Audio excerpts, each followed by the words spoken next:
My father, the Padishah Emperor, was 72, yet looked no more than 35 the year he encompassed the death of Duke Leto and gave Arrakis back to the Harkonnens. He seldom appeared in public wearing other than a Sardaukar uniform and a Berserk's black helmet with the imperial lion in gold upon its crest. The uniform was an open reminder of where his power lay. He was not always that blatant, though. When he wanted, he could radiate charm and sincerity. But I often wonder in these later days if anything about him was as it seemed. I think now he was a man fighting constantly to escape the bars of an invisible cage.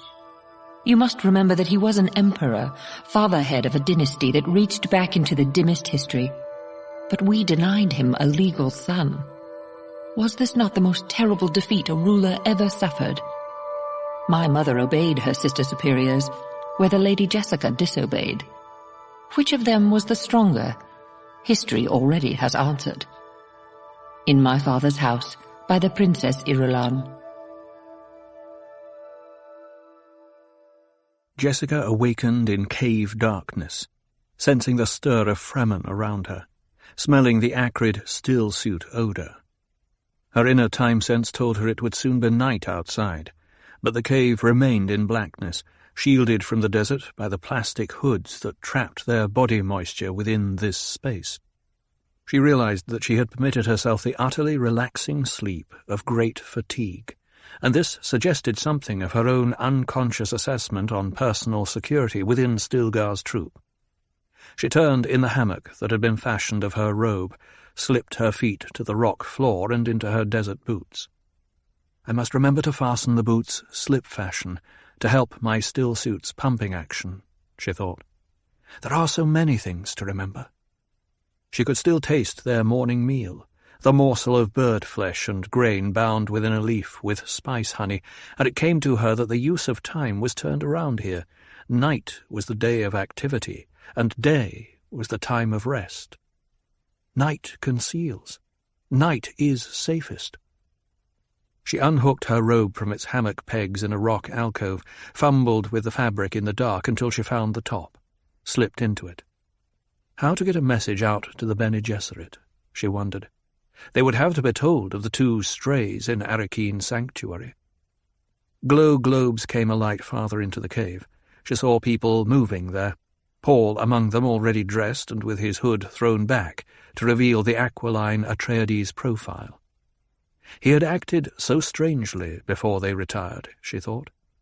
Withdrawn. He was like one come back from the dead, not yet fully aware of his return, his eyes half shut and glassy with the inward stare. It made her think of his warning about the spice-impregnated diet. Addictive. Are there side effects? She wondered. He said it had something to do with his prescient faculty, but he has been strangely silent about what he sees. Stilgar came from shadows to her right, crossed to the group beneath the glow globes. She marked how he fingered his beard, and the watchful, cat-stalking look of him. Abrupt fear shot through Jessica as her senses awakened to the tensions visible in the people gathered around Paul, the stiff movements, the ritual positions. "They have my countenance," Stilgar rumbled.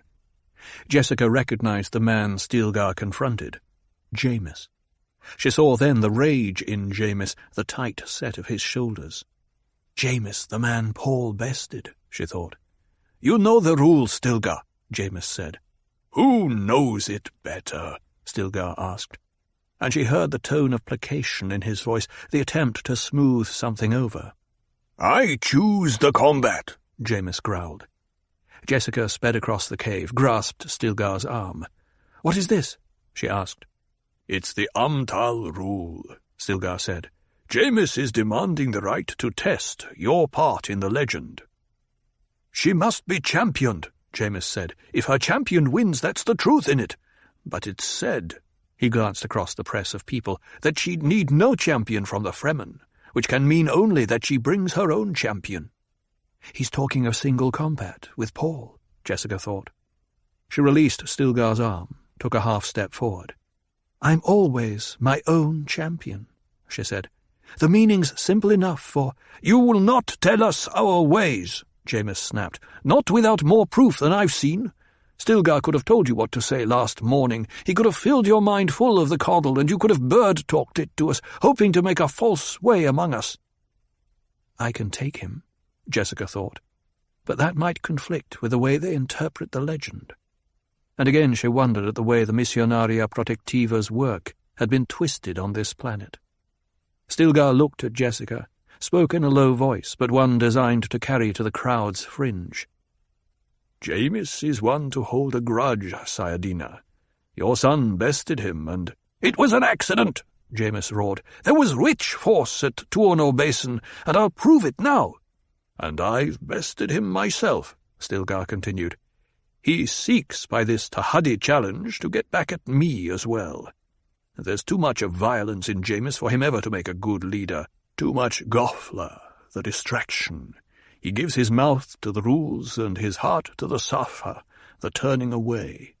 No, he could never make a good leader. I've preserved him this long because he's useful in a fight as such, but when he gets this carving anger on him, he's dangerous to his own society." "Stilgar," Jameis rumbled.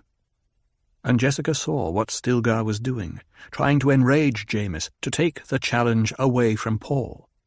Stilgar faced Jameis, and again Jessica heard the soothing in the rumbling voice. "Jameis, he's but a boy.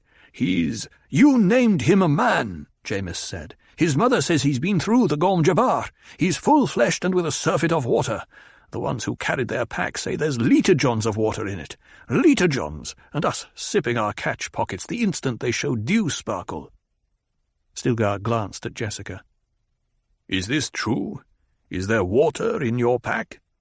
"Yes." "Litre-johns of it?" 2 litre-johns. "What was intended with this wealth?"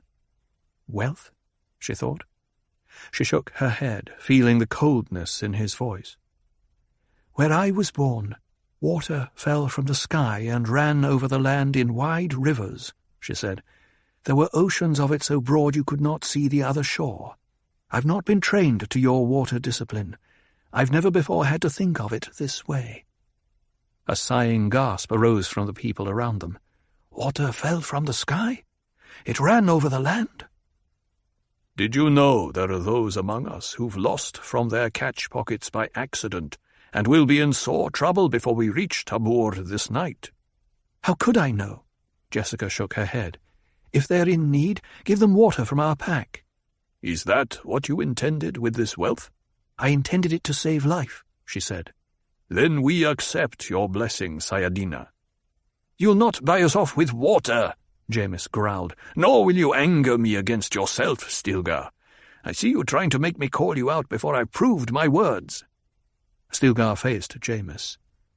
"Are you determined to press this fight against a child, Jameis?" His voice was low, venomous. "She must be championed, even though she has my countenance." "I invoke the Amtal rule," Jameis said. "It's my right." Stilgar nodded. "Then, if the boy does not carve you down, you'll answer to my knife afterward. And this time I'll not hold back the blade as I've done before." "You cannot do this thing," Jessica said. "Paul's just—" "You must not interfere, Sayadina," Stilgar said. "Oh, I know you can take me, and therefore can take anyone among us, but you cannot best us all united. This must be. It is the Amtal rule." Jessica fell silent, staring at him in the green light of the glow globes, seeing the demoniacal stiffness that had taken over his expression. She shifted her attention to Jameis, saw the brooding look to his brows, and thought, I should have seen that before. He broods. He's the silent kind, one who works himself up inside. I should have been prepared. "If you harm my son," she said, "you'll have me to meet.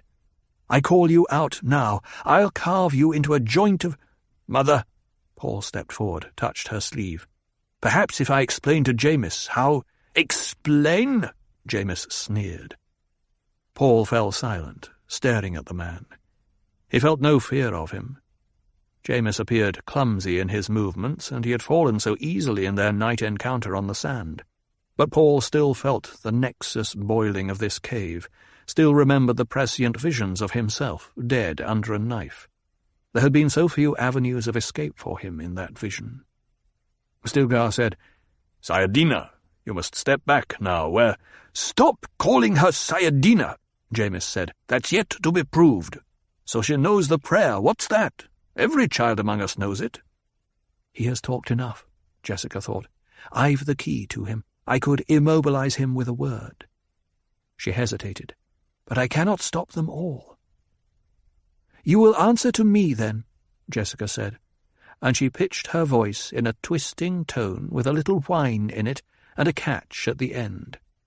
Jamis stared at her, fright visible on his face. "I'll teach you the agony," she said in the same tone. "Remember that as you fight. You'll have agony such as will make the Gom Jabbar a happy memory by comparison. You will writhe with your entire—" "She tries a spell on me," Jamis gasped.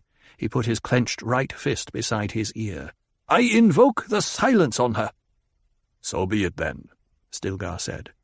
He cast a warning glance at Jessica. "If you speak again, Sayadina, we'll know it's your witchcraft and you'll be forfeit." He nodded for her to step back.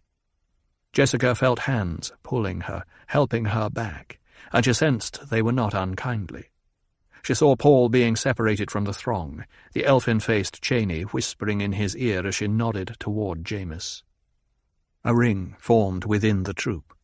More glow globes were brought, and all of them tuned to the yellow band.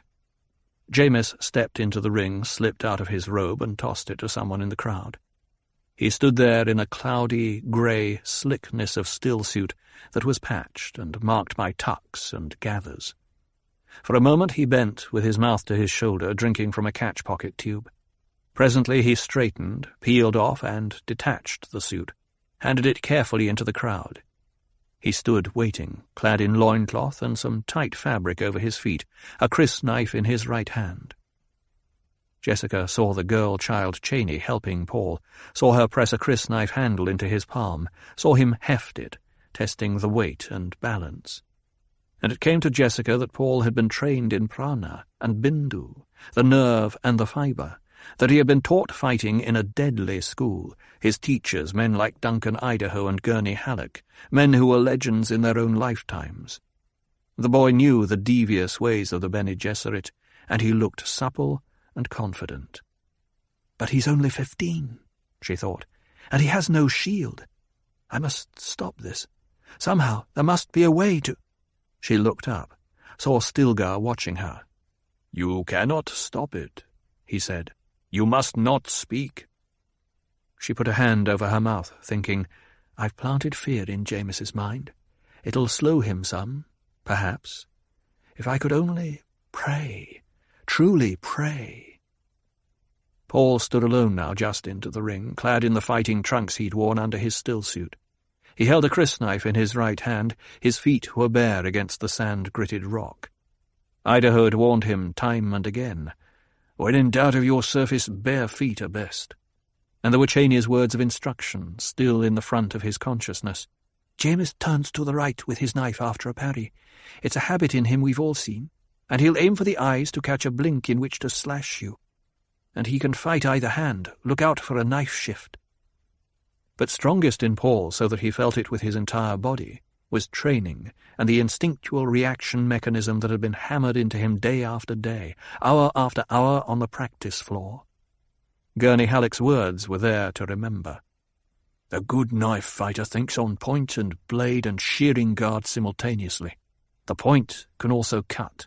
The blade can also stab. The shearing guard can also trap your opponent's blade." Paul glanced at the crysknife. There was no shearing guard, only the slim, round ring of the handle with its raised lips to protect the hand.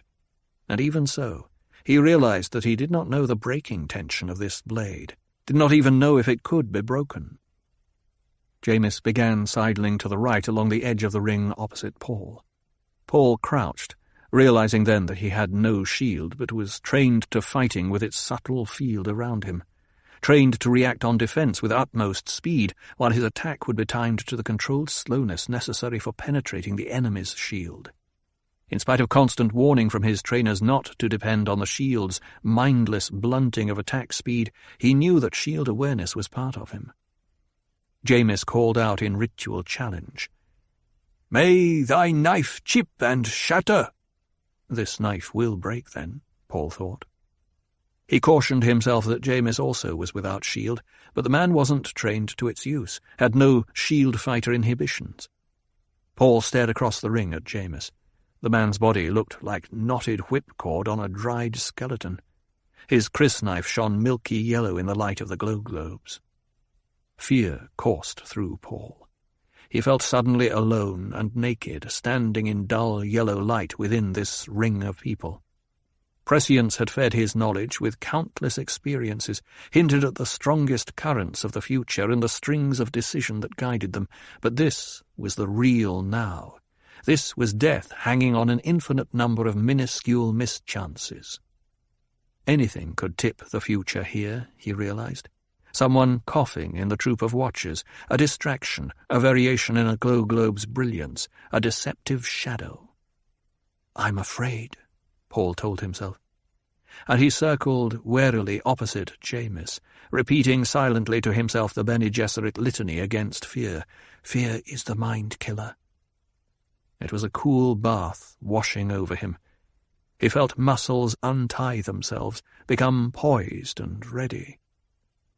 "I'll sheath my knife in your blood," Jameis snarled, and in the middle of the last word he pounced. Jessica saw the motion, stifled an outcry.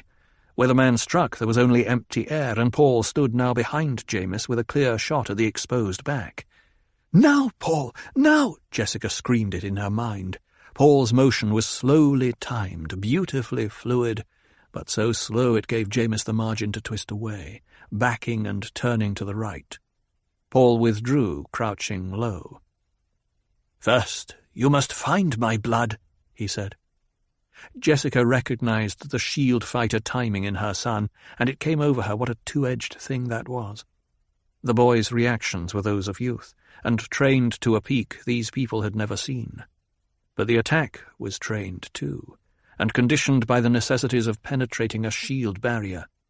A shield would repel too fast a blow, admit only the slowly deceptive counter. It needed control and trickery to get through a shield. Does Paul see it? She asked herself. He must. Again Jameis attacked, ink-dark eyes glaring, his body a yellow blur under the glow globes, and again Paul slipped away to return too slowly on the attack. And again. And again. Each time Paul's counter-blow came an instant late. And Jessica saw a thing she hoped Jameis did not see. Paul's defensive reactions were blindingly fast, but they moved each time at the precisely correct angle they would take if a shield were helping deflect part of Jameis's blow. "Is your son playing with that poor fool?" Stilgar asked. He waved her to silence before she could respond. "Sorry, you must remain silent." Now the two figures on the rock floor circled each other, Jameis with knife hand held far forward and tipped up slightly, Paul crouched with knife held low. Again Jameis pounced, and this time he twisted to the right, where Paul had been dodging. Instead of faking back and out, Paul met the man's knife hand on the point of his own blade. Then the boy was gone, twisting away to the left and thankful for Cheney's warning. Jameis backed into the center of the circle, rubbing his knife hand. Blood dripping from the injury for a moment, stopped. His eyes were wide and staring, two blue-black holes, studying Paul with a new wariness in the dull light of the glow globes. "Ah, that one hurt," Stilgar murmured. Paul crouched at the ready, and, as he had been trained to do after first blood, called out, "Do you yield?" "Ha!" Jameis cried. An angry murmur arose from the troop. "Hold!" Stilgar called out. "The lad doesn't know our rule." Then, to Paul, "There can be no yielding in the Tahadi challenge. Death is the test of it." Jessica saw Paul swallow hard, and she thought, he's never killed a man like this, in the hot blood of a knife fight. Can he do it? Paul circled slowly right, forced by Jameis's movement. The prescient knowledge of the time-boiling variables in this cave came back to plague him now. His new understanding told him there were too many swiftly compressed decisions in this fight for any clear channel ahead to show itself. Variable piled on variable. That was why this cave lay as a blurred nexus in his path. It was like a gigantic rock in the flood, creating maelstroms in the current around it. "Have an end to it, lad," Stilgar muttered. "Don't play with him." Paul crept farther into the ring, relying on his own edge in speed. Jamis backed now that the realization swept over him, that this was no soft off-worlder in the Tahadi ring, easy prey for a Fremen crysknife. Jessica saw the shadow of desperation in the man's face. Now is when he's most dangerous, she thought. Now he's desperate and can do anything. He sees that this is not like a child of his own people, but a fighting machine born and trained to it from infancy. Now the fear I planted in him has come to bloom. And she found in herself a sense of pity for Jamis, an emotion tempered by awareness of the immediate peril to her son. Jamis could do anything, any unpredictable thing, she told herself. She wondered then if Paul had glimpsed this future, if he were reliving this experience. But she saw the way her son moved, the beads of perspiration on his face and shoulders, the careful wariness visible in the flow of muscles. And for the first time she sensed, without understanding it, the uncertainty factor in Paul's gift. Paul pressed the fight now, circling but not attacking. He had seen the fear in his opponent. Memory of Duncan Idaho's voice flowed through Paul's awareness. "When your opponent fears you, then's the moment when you give the fear its own reign. Give it the time to work on him. Let it become terror. The terrified man fights himself. Eventually he attacks in desperation. That is the most dangerous moment. But the terrified man can be trusted usually to make a fatal mistake. You are being trained here to detect these mistakes and use them." The crowd in the cavern began to mutter. "They think Paul's toying with Jamis," Jessica thought. "They think Paul's being needlessly cruel." But she sensed also the undercurrent of crowd excitement, their enjoyment of the spectacle, and she could see the pressure building up in Jamis. The moment when it became too much for him to contain was as apparent to her as it was to Jamis, or to Paul.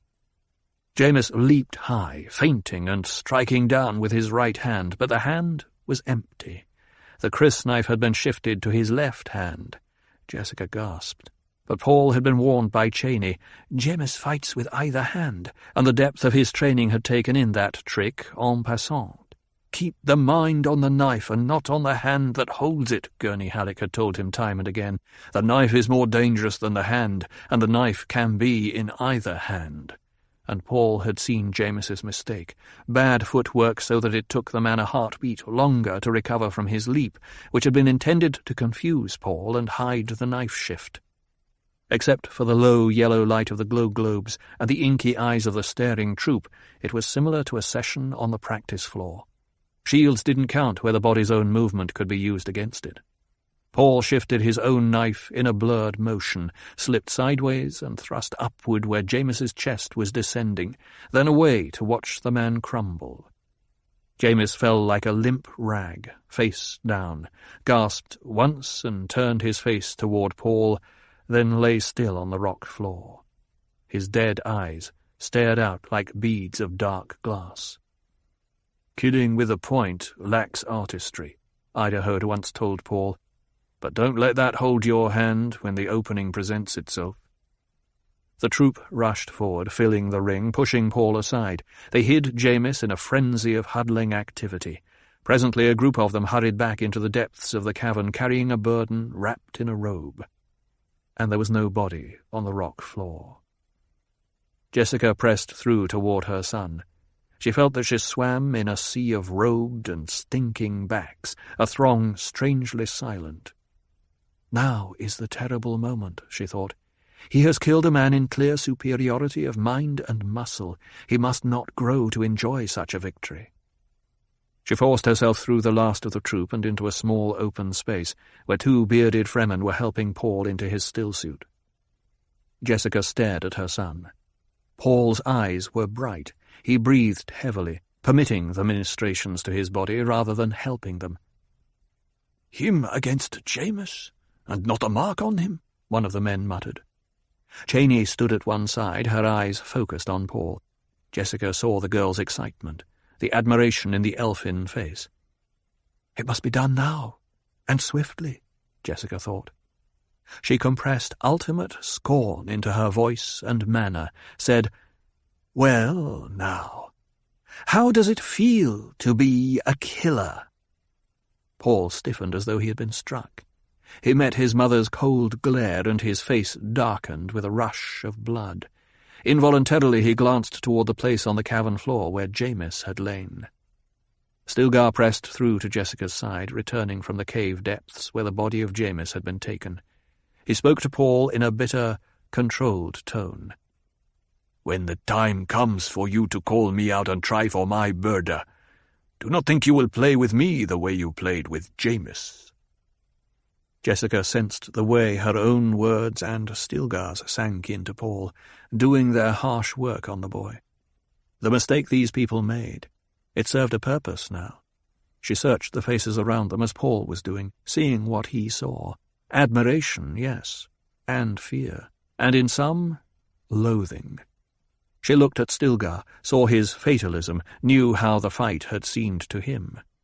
Paul looked at his mother. "You know what it was," he said.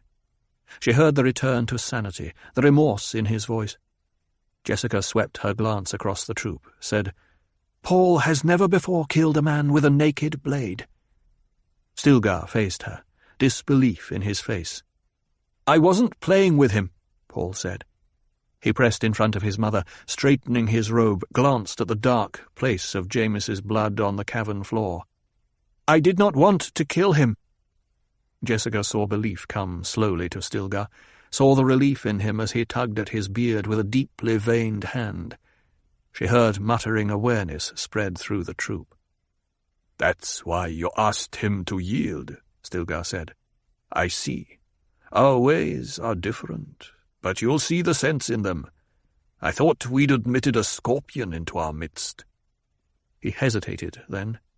"And I shall not call you lad the more." A voice from the troop called out, "Needs a naming still." Stilgar nodded, tugging at his beard.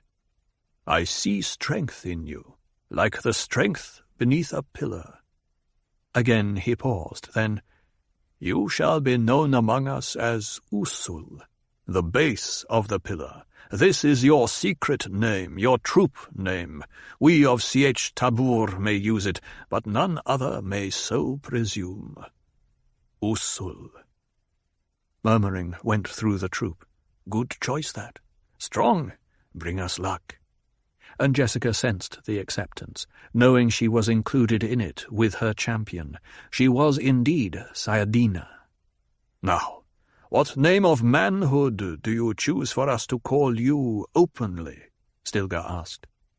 Paul glanced at his mother, back to Stilgar. Bits and pieces of this moment registered on his prescient memory, but he felt the differences as though they were physical, a pressure forcing him through the narrow door of the present. "How do you call among you the little mouse? The mouse that jumps?" Paul asked, remembering the pop-hop of motion at Tuono Basin. He illustrated with one hand. A chuckle sounded through the troop. "We call that one Muad'Dib," Stilgar said. Jessica gasped. It was the name Paul had told her, saying that the Fremen would accept them and call him thus. She felt a sudden fear of her son and for him. Paul swallowed. He felt that he played a part already played over countless times in his mind, yet there were differences. He could see himself perched on a dizzying summit, having experienced much and possessed of a profound store of knowledge, but all around him was abyss. And again he remembered the vision of fanatic legions following the green and black banner of the Atreides, pillaging and burning across the universe in the name of their prophet Muad'Dib. That must not happen, he told himself. "Is that the name you wish, Muad'Dib?" Stilgar asked. "I am an Atreides," Paul whispered, and then, louder, "It's not right that I give up entirely the name my father gave me. Could I be known among you as Paul Muad'Dib?" "You are Paul Muad'Dib," Stilgar said, and Paul thought, that was in no vision of mine. I did a different thing. But he felt that the abyss remained all around him. Again, a murmuring response went through the troop as man turned to man. "Wisdom with strength couldn't ask more. It's the legend for sure. Lisan al-Gaib! Lisan al-Gaib!" "I will tell you a thing about your new name," Stilgar said. "The choice pleases us. Muad'Dib is wise in the ways of the desert. Muad'Dib creates his own water. Muad'Dib hides from the sun and travels in the cool night. Muad'Dib is fruitful and multiplies over the land. Muad'Dib we call instructor of boys. That is a powerful base on which to build your life, Paul Muad'Dib, who is Usul among us. We welcome you." Stilgar touched Paul's forehead with one palm, withdrew his hand, embraced Paul and murmured, "Usul." As Stilgar released him, another member of the troop embraced Paul, repeating his new troop name. And Paul was passed from embrace to embrace through the troop, hearing the voices, the shadings of tone. Usul, Usul, Usul. Already he could place some of them by name. And there was Cheney, who pressed her cheek against his as she held him, and said his name. Presently Paul stood again before Stilgar, who said, "Now you are of the Ichwan Bedouin, our brother." His face hardened, and he spoke with command in his voice. "And now, Paul Muad'Dib, tighten up that still suit." He glanced at Cheney. "Cheney, Paul Muad'Dib's nose plugs are as poor a fit I've ever seen. I thought I ordered you to see after him." "I hadn't the makings still," she said. "There's James's, of course, but—" "Enough of that." "Then I'll share one of mine," she said. "I can make do with one until—" "You will not," Stilgar said. "I know there are spares among us. Where are the spares? Are we a troop together, or a band of savages?" Hands reached out from the troop, offering hard, fibrous objects. Stilgar selected 4, handed them to Cheney. "Fit these to Usul and the Sardina." A voice lifted from the back of the troop. "What of the water still? What of the Lita-Johns in their pack?"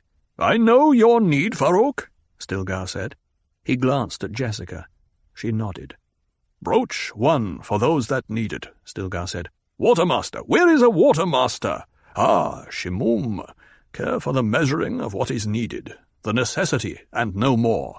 This water is the dower property of the Sardina, and will be repaid in the Sietch at field rates less pack fees." "What is the repayment at field rates?" Jessica asked. 10 for 1, Stilgar said. "But—" "It's a wise rule, as you'll come to see," Stilgar said. A rustling of robes marked movement at the back of the troop as men turned to get the water. Stilgar held up a hand, and there was silence. "As to Jamis," he said, "I order the full ceremony. Jamis was our companion and brother of the Ichwan Bedouin. There shall be no turning away without the respect due one who proved our fortune by his Tahadi challenge. I invoke the right at sunset, when the dark shall cover him." Paul, hearing these words, realized that he had plunged once more into the abyss. Blind time. There was no past occupying the future in his mind, except he could still sense the green and black Atreides banner waving somewhere ahead, still see the jihad's bloody swords and fanatic legions. "It will not be," he told himself. "I cannot let it be."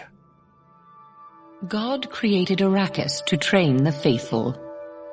From the Wisdom of Muad'Dib by the Princess Irulan. In the stillness of the cavern, Jessica heard the scrape of sand on rock as people moved, the distant bird calls that Stilgar had said were the signals of his watchmen. The great plastic hood seals had been removed from the cave's opening. She could see the march of evening shadows across the lip of rock in front of her and the open basin beyond. She sensed the daylight leaving them, sensed it in the dry heat as well as the shadows. She knew her trained awareness soon would give her what these Fremen obviously had, the ability to sense even the slightest change in the air's moisture. How they had scurried to tighten their still suits when the cave was opened. Deep within the cave, someone began chanting. Ima trava okolo, ikorenja okolo. Jessica translated silently. These are ashes, and these are roots. The funeral ceremony for Jameis was beginning. She looked out at the Arakeen sunset, at the banked decks of colour in the sky. Night was beginning to utter its shadows along the distant rocks and the dunes. Yet the heat persisted. Heat forced her thoughts onto water, and the observed fact that this whole people could be trained to be thirsty only at given times. Thirst. She could remember moonlit waves on Caladan throwing white robes over rocks, and the wind heavy with dampness. Now the breeze that fingered her robes seared the patches of exposed skin at cheeks and forehead. The new nose plugs irritated her, and she found herself overly conscious of the tube that trailed down across her face into the suit, recovering her breath's moisture. The suit itself was a sweat box. Your suit will be more comfortable when you've adjusted to a lower water content in your body, Stilgar had said. She knew he was right, but the knowledge made this moment no more comfortable. The unconscious preoccupation with water here weighed on her mind. No, she corrected herself. It was preoccupation with moisture, and that was a more subtle and profound matter. She heard approaching footsteps, turned to see Paul come out of the cave's depths, trailed by the elfin-faced Cheney. There's another thing, Jessica thought. Paul must be cautioned about their women. One of these desert women would not do as wife to a duke. As concubine, yes, but not as wife. Then she wondered at herself, thinking, have I been infected with his schemes? And she saw how well she had been conditioned. I can think of the marital needs of royalty without once weighing my own concubinage. Yet, I was more than concubine. Mother, Paul stopped in front of her. Cheney stood at his elbow. Mother, do you know what they're doing back there? Jessica looked at the dark patch of his eyes staring out from the hood. I think so. Cheney showed me, because I'm supposed to see it and give my permission for the weighing of the water. Jessica looked at Cheney. They're recovering Jameis's water, Cheney said, and her thin voice came out nasal past the nose plugs. It's the rule. Their flesh belongs to the person, but his water belongs to the tribe, except in the combat. They say the water's mine, Paul said. Jessica wondered why this should make her suddenly alert and cautious. Combat water belongs to the winner, Cheney said. It's because you have to fight in the open without still suits. The winner has to get his water back that he loses while fighting. I don't want his water, Paul muttered.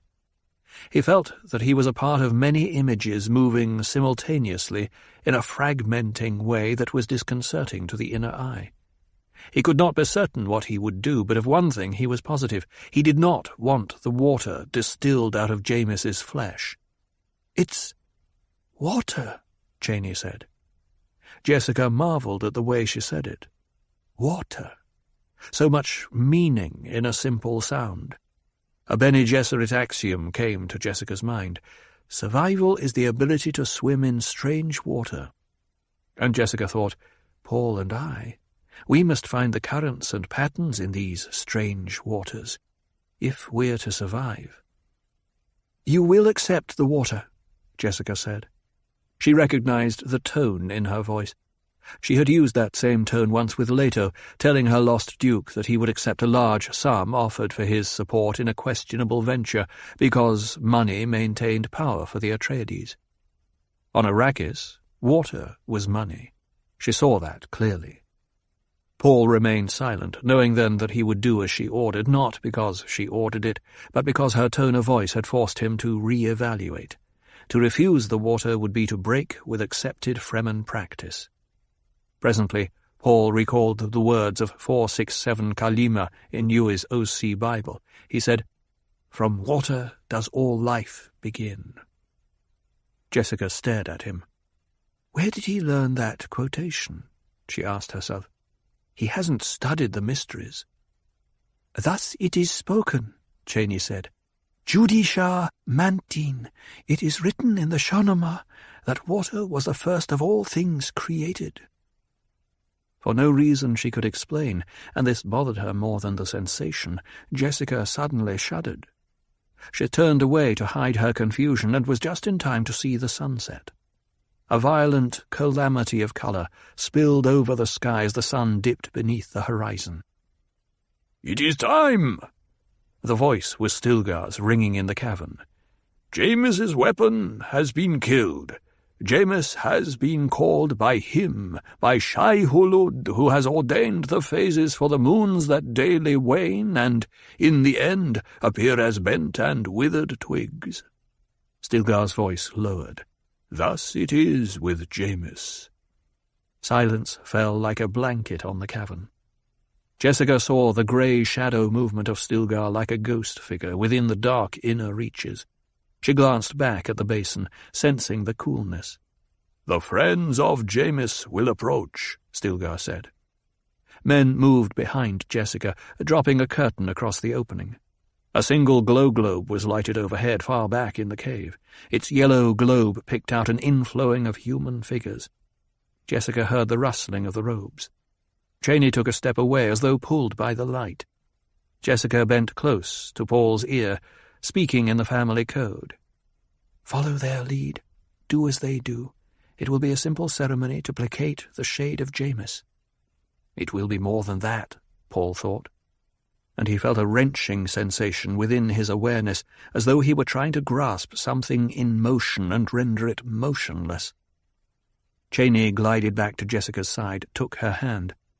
"Come, Saidina. We must sit apart." Paul watched them move off into the shadows, leaving him alone. He felt abandoned. The men who had fixed the curtain came up beside him. "Come, Usul." He allowed himself to be guided forward, to be pushed into a circle of people being formed around Stilgar, who stood beneath the glow globe and beside a bundled, curving and angular shape gathered beneath a robe on the rock floor. The troop crouched down at a gesture from Stilgar, their robes hissing with the movement. Paul settled with them, watching Stilgar, noting the way the overhead globe made pits of his eyes and brightened the touch of green fabric at his neck. Paul shifted his attention to the robe-covered mound at Stilgar's feet, recognized the handle of a balisette protruding from the fabric. "The spirit leaves the body's water when the first moon rises," Stilgar intoned. "Thus it is spoken. When we see the first moon rise this night, whom will it summon?" "Jamis," the troop responded. Stilgar turned full circle on one heel, passing his gaze across the ring of faces. "I was a friend of Jamis," he said. "When the Hawk Plain stooped upon us at Hole in the Rock, it was Jamis pulled me to safety." He bent over the pile beside him, lifted away the robe. "I take this robe as a friend of Jamis's. Leader's right." He draped the robe over a shoulder, straightening. Now Paul saw the contents of the mound exposed, the pale, glistening grey of a stillsuit, a battered leiter-john, a kerchief with a small book in its centre, the bladeless handle of a crysknife, an empty sheath, a folded pack, a paracampus, a distrans, a thumper, a pile of fist-sized metallic hooks, an assortment of what looked like small rocks within a fold of cloth, a clump of bundled feathers, and the balisette exposed beside the folded pack. So Jamis played the balisette, Paul thought. The instrument reminded him of Gurney Halleck and all that was lost. Paul knew with his memory of the future in the past that some chance lines could produce a meeting with Halleck, but the reunions were few and shadowed. They puzzled him. The uncertainty factor touched him with wonder. Does it mean that something I will do, that I may do, could destroy Gurney? Or bring him back to life? Or... Paul swallowed, shook his head. Again Stilgar bent over the mound. "For James's woman and for the guards," he said. The small rocks and the book were taken into the folds of his robe. "Leader's right," the troop intoned. "The marker for James's coffee service," Stilgar said, and he lifted a flat disk of green metal. "That it shall be given to Usul in suitable ceremony when we return to the Sietch." "Leader's right," the troop intoned. Lastly he took the crysknife handle and stood with it. "For the funeral plane," he said. "For the funeral plane," the troop responded. At her place in the circle across from Paul, Jessica nodded, recognizing the ancient source of the rite, and she thought, the meeting between ignorance and knowledge, between brutality and culture, it begins in the dignity with which we treat our dead. She looked across at Paul, wondering, will he see it? Will he know what to do?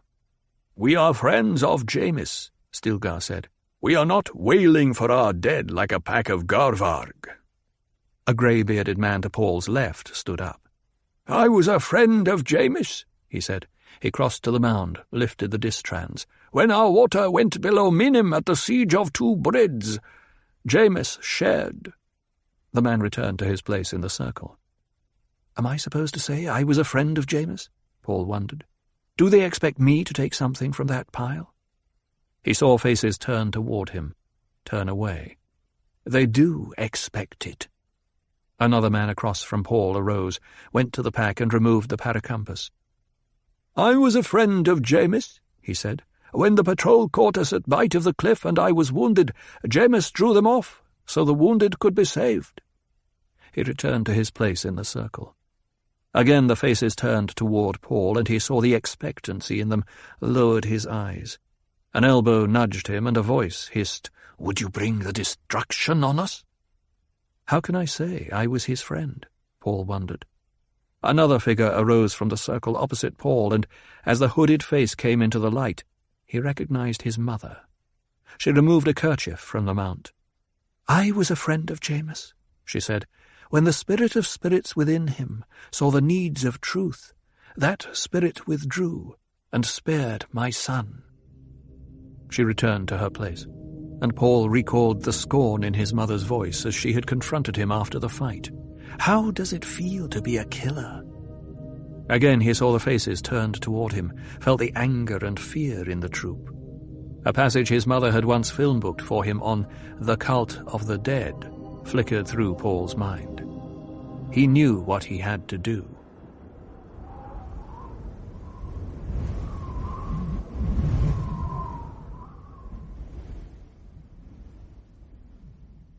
Slowly, Paul got to his feet. A sigh passed around the circle. Paul felt the diminishment of his self as he advanced into the center of the circle. It was as though he lost a fragment of himself and sought it here. He bent over the mound of belongings, lifted out the balisette. A string twanged softly as it struck against something in the pile. "I was a friend of Jamis," Paul whispered. He felt tears burning his eyes, forced more volume into his voice. "Jamis taught me that when you kill, you pay for it. I wish I'd known Jamis better." Blindly he groped his way back to his place in the circle, sank to the rock floor. A voice hissed, "He sheds tears." It was taken up around the ring. "Usul gives moisture to the dead." He felt fingers touch his damp cheek, heard the awed whispers. Jessica, hearing the voices, felt the depth of the experience, realized what terrible inhibitions there must be against shedding tears. She focused on the words, "He gives moisture to the dead." It was a gift to the shadow world. Tears. They would be sacred beyond a doubt. Nothing on this planet had so forcefully hammered into her the ultimate value of water. Not the water cellars, not the dried skins of the natives, not still suits or the rules of water discipline. Here there was a substance more precious than all others. It was life itself, and entwined all around with symbolism and ritual. Water. "I touched his cheek," someone whispered. "I felt the gift." At first, the fingers touching his face frightened Paul. He clutched the cold handle of the balisette, feeling the strings bite his palm. Then he saw the faces beyond the groping hands, the eyes wide and wondering. Presently the hands withdrew. The funeral ceremony resumed. But now there was a subtle space around Paul, a drawing back as the troop honoured him by a respectful isolation. The ceremony ended with a low chant. Full moon calls thee, Shai Hulud shalt thou see, red the night, dusky sky, bloody death didst thou die. We pray to a moon, she is round, luck with us will then abound. What we seek for shall be found in the land of solid ground. A bulging sack remained at Stilgar's feet. He crouched, placed his palms against it. Someone came up beside him, crouched at his elbow, and Paul recognized Cheney's face in the hood shadow. Jamis carried 33 litres and 7 3/32 drams of the tribe's water, Cheney said. I bless it now in the presence of a Saedina. Ekeri Akairi, this is the water. Philisin Folasi of Pol Muad'Dib. Kivi Akavi, never the more. Nagalas, Nakelas, to be measured and counted. Ukairan, by the heartbeats Jean, Jean, Jean, of our friend, Jamis. In an abrupt and profound silence, Cheney turned, stared at Paul. Presently she said, Where I am flame, be thou the coals. Where I am dew, be thou the water. Bilal Kaifa, intoned the troop. To Pol Muad'Dib goes this portion, Cheney said. May he guard it for the tribe, preserving it against careless loss. May he be generous with it in time of need. May he pass it on in his time for the good of the tribe. Bilal Kaifa, intoned the troop.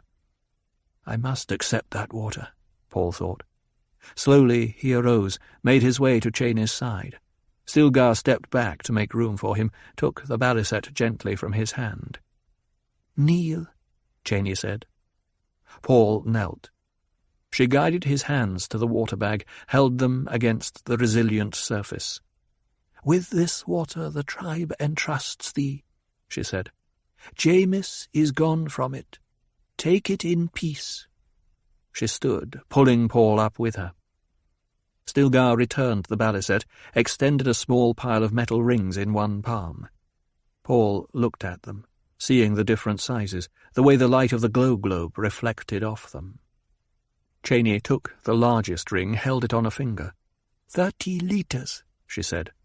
One by one she took the others, showing each to Paul, counting them. 2 litres, 1 litre, 7 water counters of 1 drachm each, 1 water counter of 3/32 drachms. In all 33 litres and 7 3/32 drachms.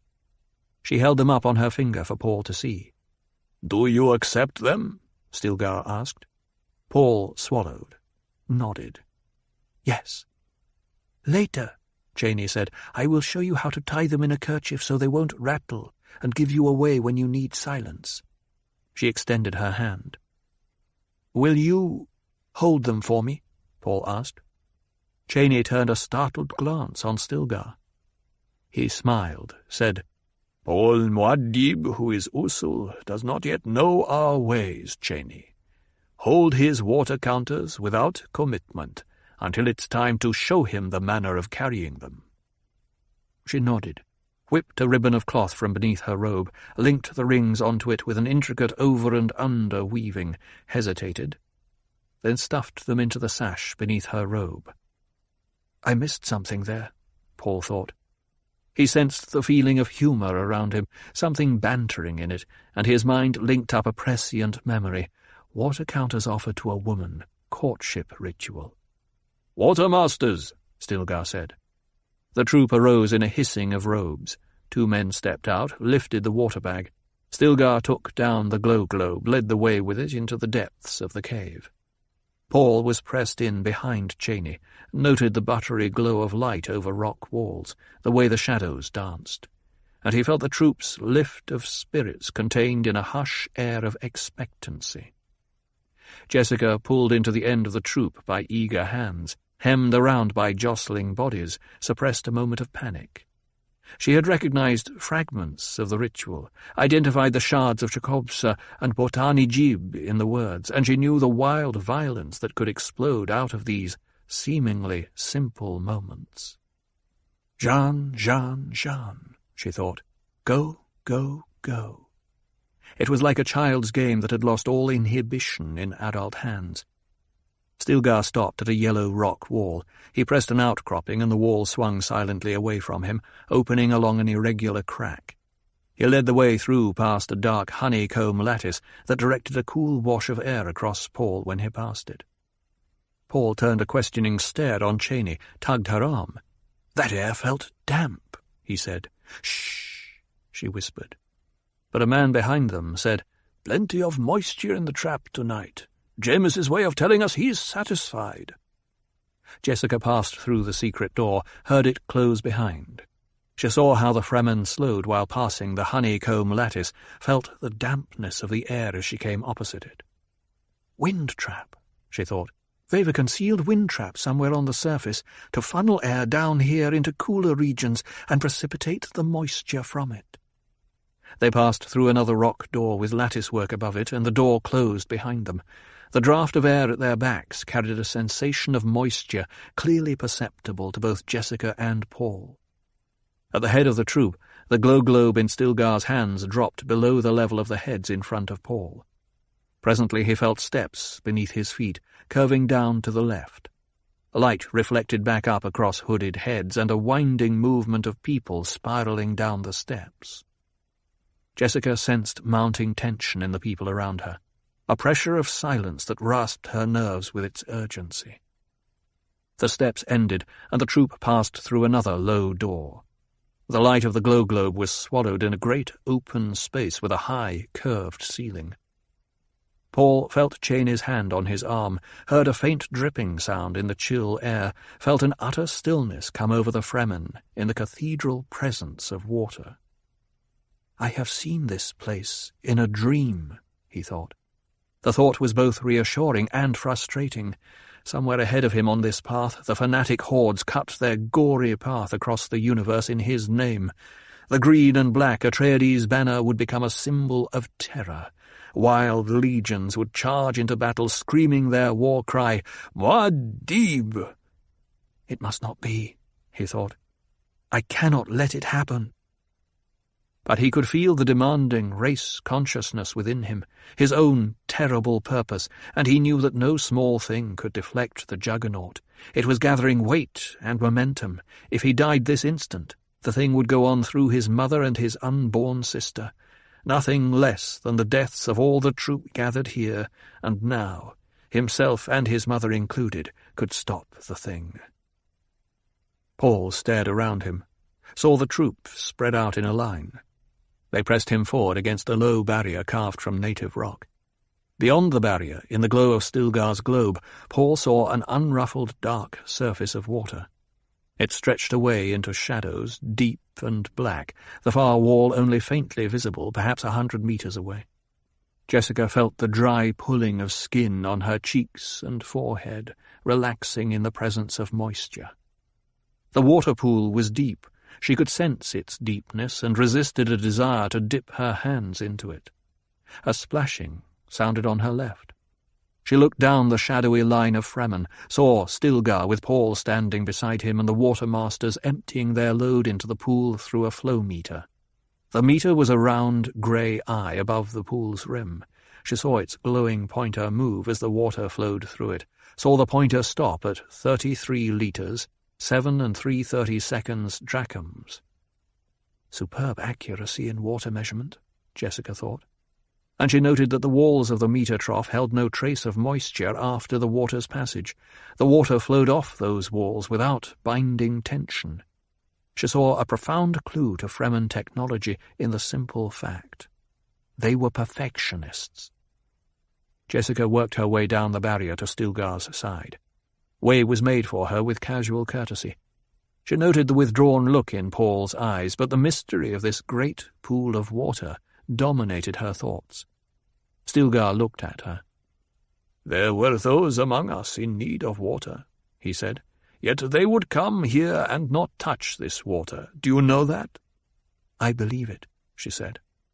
He looked at the pool. "We have more than 38 million decaliters here," he said, "walled off from the little makers, hidden and preserved." "A treasure trove," she said. Stilgar lifted the globe to look into her eyes. "It is greater than treasure. We have thousands of such caches. Only a few of us know them all." He cocked his head to one side. The globe cast a yellow shadowed glow across face and beard. "Hear that?" They listened. The dripping of water precipitated from the wind trap filled the room with its presence. Jessica saw that the entire troop was caught up in a rapture of listening. Only Paul seemed to stand remote from it. To Paul, the sound was like moments ticking away. He could feel time flowing through him, the instants never to be recaptured. He sensed a need for decision, but felt powerless to move. "It has been calculated with precision," Stilgar whispered. "We know to within 1,000,000 decaliters how much we need. When we have it, we shall change the face of Arrakis." A hushed whisper of response lifted from the troop. "Bilal Kaifa." "We will trap the dunes beneath grass plantings," Stilgar said, his voice growing stronger. "We will tie the water into the soil with trees and undergrowth." "Bilal Kaifa," intoned the troop. "Each year the polar ice retreats," Stilgar said. "Bilal Kaifa," they chanted. "We shall make a homeworld of Arrakis, with melting lenses at the poles, with lakes in the temperate zones, and only the deep desert for the maker and his spice. Bilal Kaifa. And no man ever again shall want for water. It shall be his for dipping from well or pond or lake or canal. It shall run down through the qanats to feed our plants. It shall be there for any man to take. It shall be his for holding out his hand. Bilal Kaifa." Jessica felt the religious ritual in the words, noted her own instinctively awed response. "They're in league with the future," she thought. "They have their mountain to climb. This is the scientist's dream, and these simple people, these peasants, are filled with it." Her thoughts turned to Liet Kynes, the Emperor's planetary ecologist, the man who had gone native, and she wondered at him. This was a dream to capture men's souls, and she could sense the hand of the ecologist in it. This was a dream for which men would die willingly. It was another of the essential ingredients that she felt her son needed, people with a goal. Such people would be easy to imbue with fervour and fanaticism. They could be wielded like a sword to win back Paul's place for him. "We leave now," Stilgar said, "and wait for the first moon's rising. When Jameis is safely on his way, we will go home." Whispering their reluctance, the troop fell in behind him, turned back along the water barrier, and up the stairs. And Paul, walking behind Cheney, felt that a vital moment had passed him, that he had missed an essential decision and was now caught up in his own myth. He knew he had seen this place before, experienced it in a fragment of prescient dream on faraway Caladan, but details of the place were being filled in now that he had not seen. He felt a new sense of wonder at the limits of his gift. It was as though he rode within the wave of time, sometimes in its trough, sometimes on a crest, and all around him the other waves lifted and fell, revealing and then hiding what they bore on their surface. Through it all, the wild jihad still loomed ahead of him, the violence and the slaughter. It was like a promontory above the surf. The troop filed through the last door into the main cavern. The door was sealed. Lights were extinguished, hoods removed from the cavern openings, revealing the night and the stars that had come over the desert. Jessica moved to the dry lip of the cavern's edge, looked up at the stars. They were sharp and near. She felt the stirring of the troop around her, heard the sound of a baliset being tuned somewhere behind her, and Paul's voice humming the pitch. There was a melancholy in his tone that she did not like. Cheyney's voice intruded from the deep cave darkness. "Tell me about the waters of your birth world, Paul Muad'Dib." And Paul, "Another time, Cheyney. I promise." Such sadness. "It's a good balisette," Cheyney said. "Very good," Paul said. "Do you think Jameis will mind my using it?" He speaks of the dead in the present tense, Jessica thought. The implications disturbed her. A man's voice intruded. "He liked music betimes, Jameis did." "Then sing me one of your songs," Cheyney pleaded. Such feminine allure in that girl-child's voice, Jessica thought. I must caution Paul about their women. And soon. "This was a song of a friend of mine," Paul said. "I expect he's dead now, Gurney is. He called it his evensong." The troop grew still, listened as Paul's voice lifted in a sweet boy tenor with the balisette tinkling and strumming beneath it. "This clear time of seeing embers, a gold-bright sun's lost in first dusk. What frenzied senses, desperate musk, are consort of remembering." Jessica felt the verbal music in her breast, pagan and charged with sounds that made her suddenly and intensely aware of herself, feeling her own body and its needs. She listened with a tense stillness. "Night's pearl-censored requiem, 'tis for us. What joys run, then, bright in your eyes? What flower-spangled amores pull at our hearts? What flower-spangled amores fill our desires?" And Jessica heard the after-stillness that hummed in the air with the last note. "Why does my son sing a love song to that girl-child?" she asked herself. She felt an abrupt fear. She could sense life flowing around her, and she had no grasp on its reins. Why did he choose that song? She wondered. The instincts are true sometimes. Why did he do this? Paul sat silently in the darkness, a single stark thought dominating his awareness. My mother is my enemy. She does not know it, but she is. She is bringing the jihad. She bore me. She trained me. She is my enemy. The concept of progress acts as a protective mechanism to shield us from the terrors of the future. From Collected Sayings of Muad'Dib by the Princess Irulan. On his 17th birthday, Feyd Rautha Harkonnen killed his 100th slave gladiator in the family games.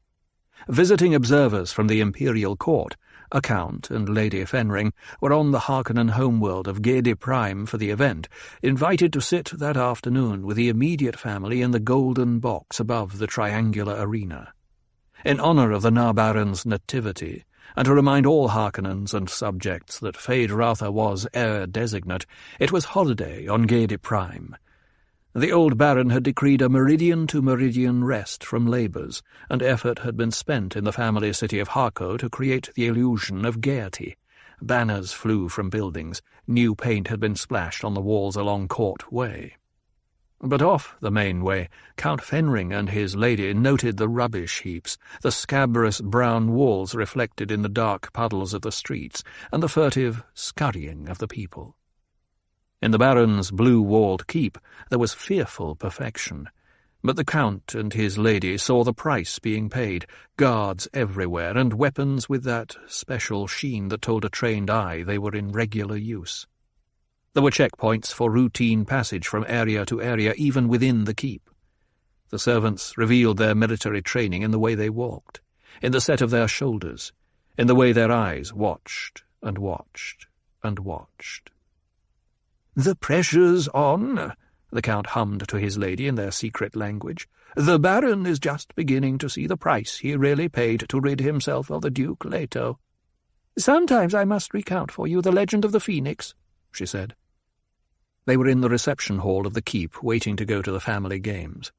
It was not a large hall, perhaps 40 metres long and half that in width, but false pillars along the sides had been shaped with an abrupt taper, and the ceiling had a subtle arch, all giving the illusion of much greater space. "Ah, here comes the Baron," the Count said. The Baron moved down the length of the hall with that peculiar, waddling glide imparted by the necessities of guiding suspenser-hung weight. His jowls bobbed up and down, the suspensors jiggled and shifted beneath his orange robe. Rings glittered on his hands, and opal-fires shone where they had been woven into the robe. At the Baron's elbow walked Feyd-Rautha. His dark hair was dressed in close ringlets that seemed incongruously gay above sullen eyes. He wore a tight-fitting black tunic and snug trousers with a suggestion of bell at the bottom. Soft-soled slippers covered his small feet. Lady Fenring, noting the young man's poise and the sure flow of muscles beneath the tunic, thought, "Here's one who won't let himself go to fat."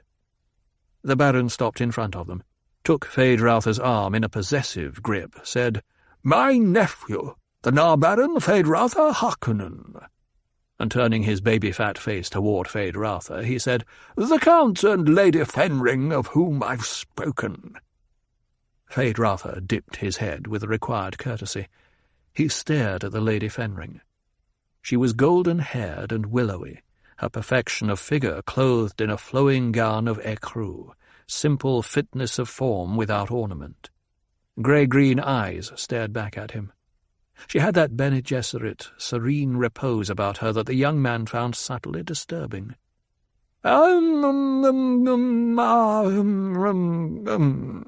Said the Count. He studied Feyd-Rautha.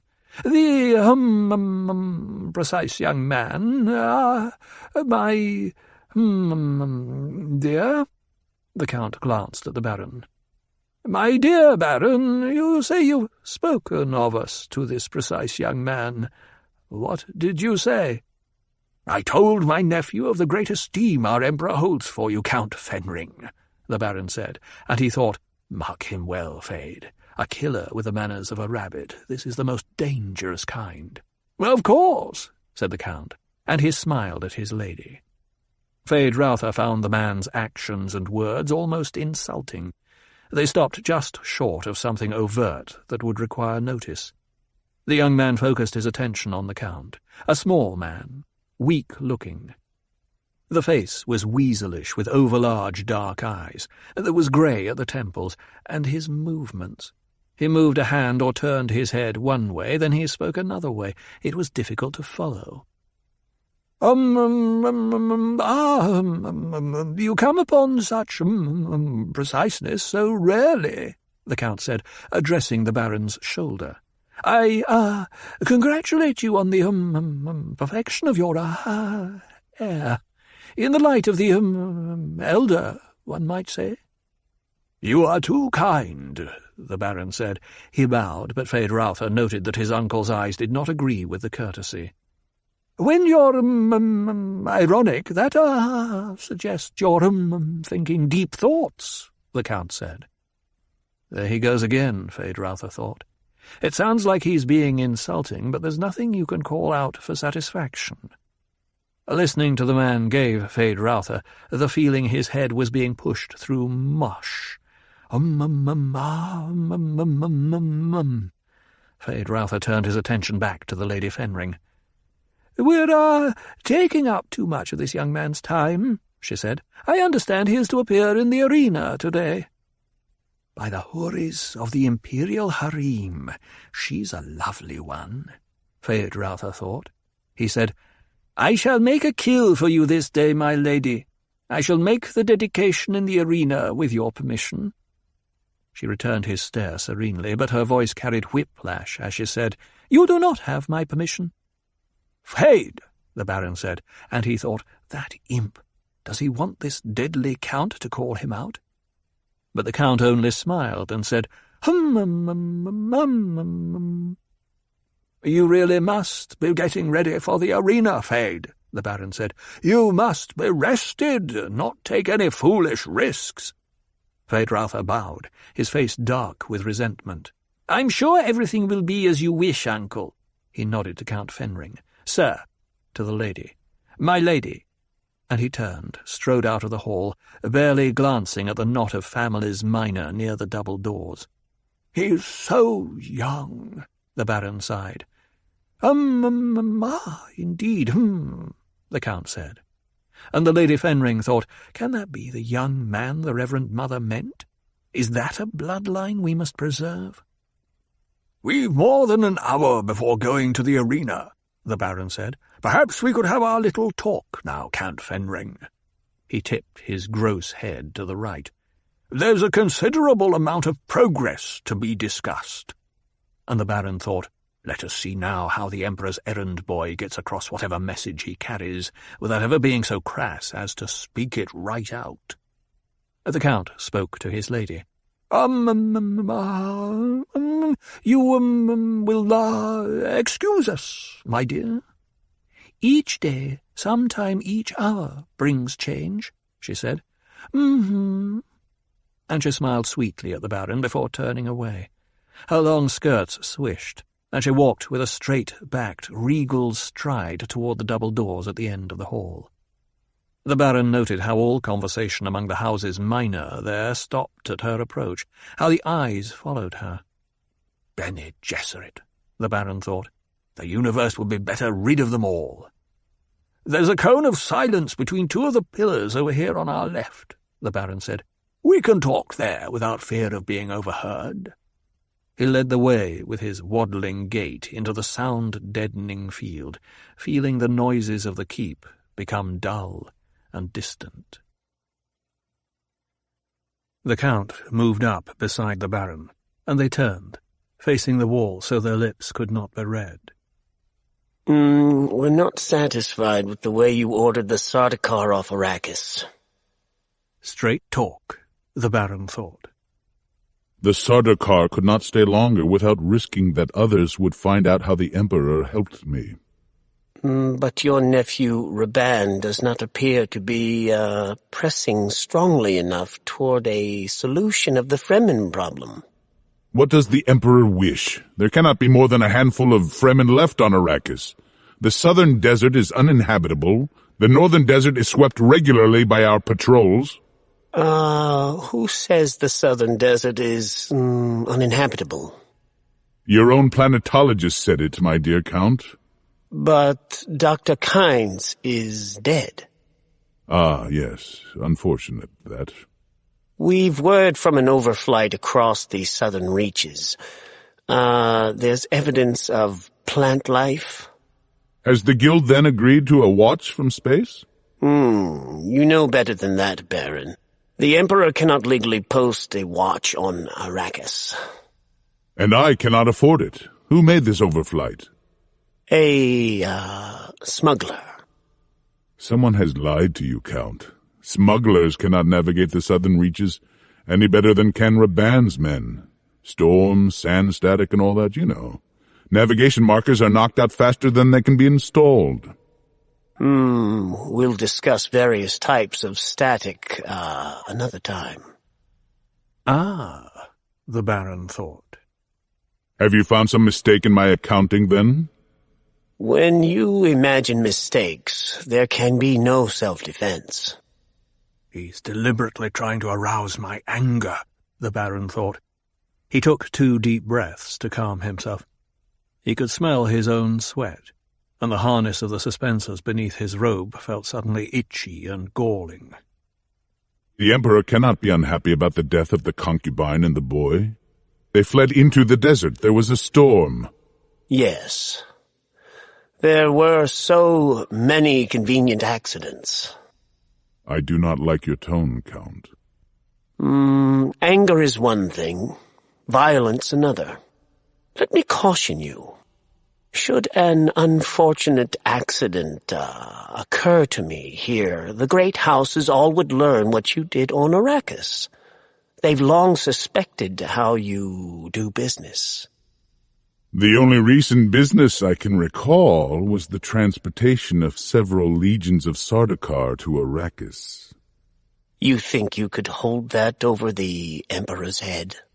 I wouldn't think of it. Sardaukar commanders could be found who'd confess they acted without orders because they wanted a battle with your Fremen scum. Many might doubt such a confession. The threat staggered the Baron. Are Sardaukar truly that disciplined? He wondered. The Emperor does wish to audit your books. Any time. You, have no objections? None. My Chom Company directorship will bear the closest scrutiny. And he thought, let him bring a false accusation against me and have it exposed. I shall stand there, Promethean, saying, Behold me, I am wronged. Then let him bring any other accusation against me, even a true one. The great houses will not believe a second attack from an accuser once proved wrong. No doubt your books will bear the closest scrutiny. Why is the Emperor so interested in exterminating the Fremen? You wish the subject to be changed, eh? It is the Sardaukar who wish it, not the Emperor. They needed practice in killing, and they hate to see a task left undone. Does he think to frighten me by reminding me that he is supported by bloodthirsty killers? The Baron wondered. A certain amount of killing has always been an arm of business, but a line has to be drawn somewhere. Someone must be left to work the spice. Ha! You think you can harness the Fremen?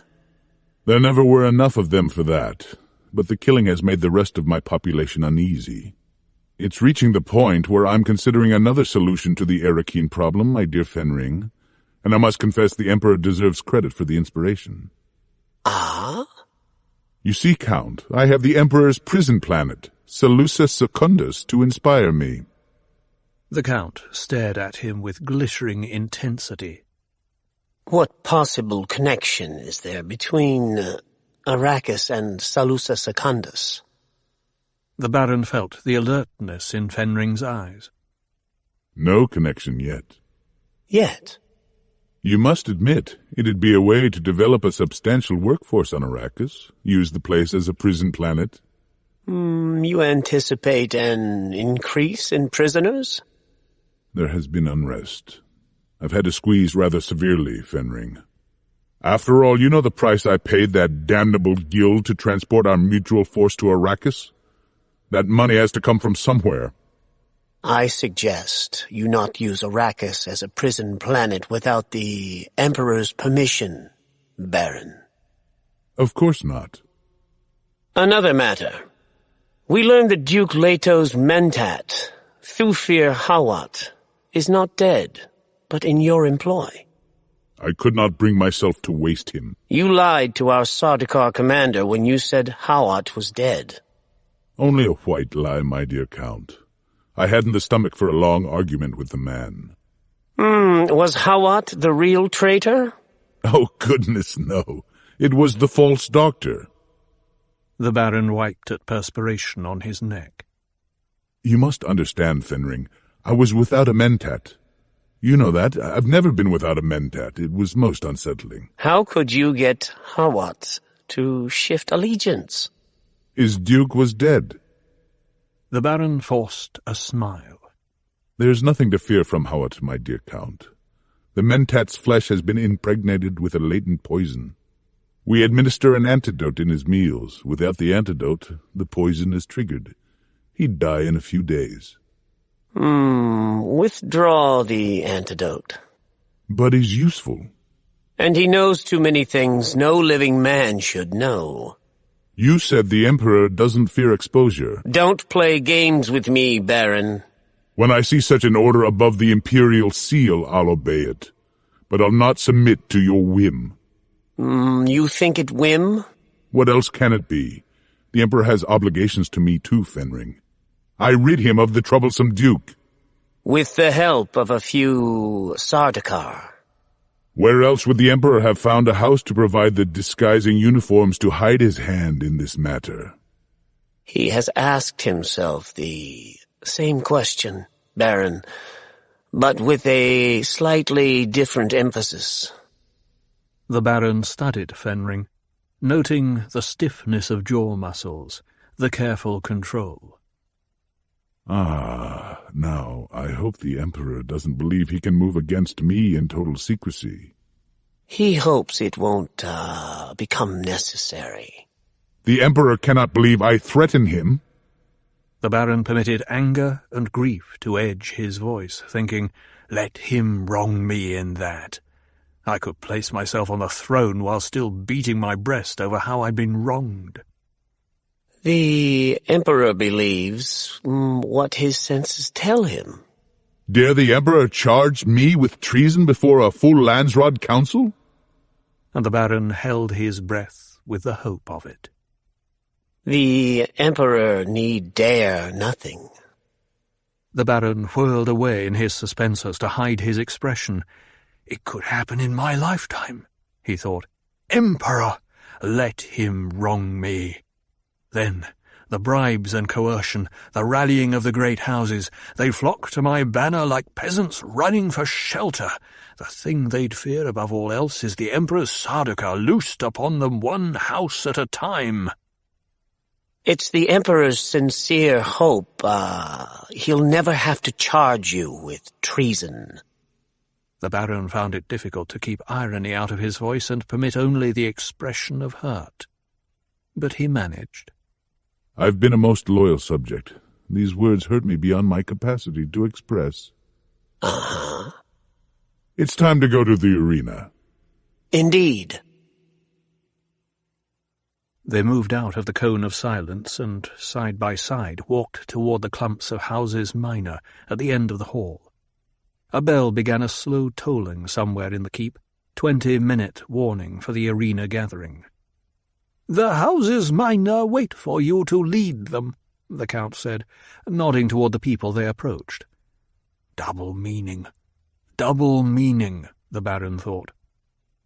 He looked up at the new talismans flanking the exit to his hall, the mounted bull's head, and the oil painting of the old Duke Atreides, the late Duke Leto's father. They filled the Baron with an odd sense of foreboding, and he wondered what thoughts these talismans had inspired in the Duke Leto as they hung in the halls of Caladan and then on Arrakis, the bravura father and the head of the bull that had killed him. "Mankind has only one science," the Count said as they picked up their parade of followers and emerged from the hall into the waiting room, a narrow space with high windows and floor of patterned white and purple tile. "And what science is that?" the Baron asked. "It's the, science of, discontent," the Count said. The houses minor behind them, sheep-faced and responsive, laughed with just the right tone of appreciation, but the sound carried a note of discord as it collided with the sudden blast of motors that came to them when pages threw open the outer doors, revealing the line of ground cars, their guidon pennants whipping in a breeze. The Baron raised his voice to surmount the sudden noise, said, "I hope you'll not be discontented with the performance of my nephew today, Count Fenring. I am filled, only with a sense of anticipation, yes," the Count said. "Always in the, process verbal, one, must consider the, office of origin." The Baron did his sudden stiffening of surprise by stumbling on the first step down from the exit. Process verbal. That was a report of a crime against the Imperium. But the Count chuckled to make it seem a joke, and patted the Baron's arm. All the way to the arena, though, the Baron sat back among the armoured cushions of his car, casting covert glances at the Count beside him, wondering why the Emperor's errand boy had thought it necessary to make that particular kind of joke in front of the houses minor. It was obvious that Fenring seldom did anything he felt to be unnecessary, or used two words where one would do, or held himself to a single meaning in a single phrase. They were seated in the golden box above the triangular arena, horns blaring, the tiers above and around them jammed with a hubbub of people and waving pennants, when the answer came to the Baron. "My dear Baron," the Count said, leaning close to his ear, "you know, don't you, that the Emperor has not given official sanction to your choice of heir?"